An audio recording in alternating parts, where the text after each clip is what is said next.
नामुष्टी संतोष क्षीरसागर, मी वर्ग 7वा अ मध्ये शिकते। आज मी तुम्हाला डॉक्टर पंजाबराव देशमुख यांच्याबद्दल थोडी माहिती सांगू इच्छिते।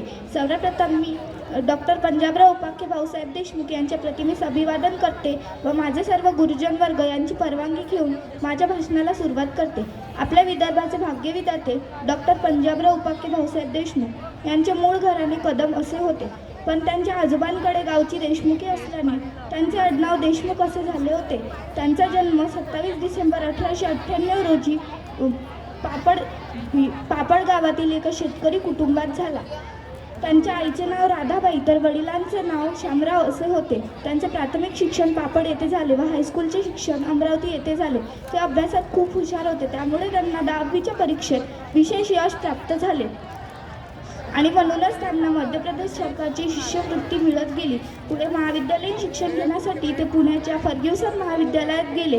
महाविद्यालयीन शिक्षण घेण्याच्या काळातच ते उच्च शिक्षणासाठी लंडनला रवाना झाले। तेथील एडिनबरो विद्यापीठात त्यांनी MA ऑनर्स ही कायद्याची पदवी उत्तीर्ण केली व बार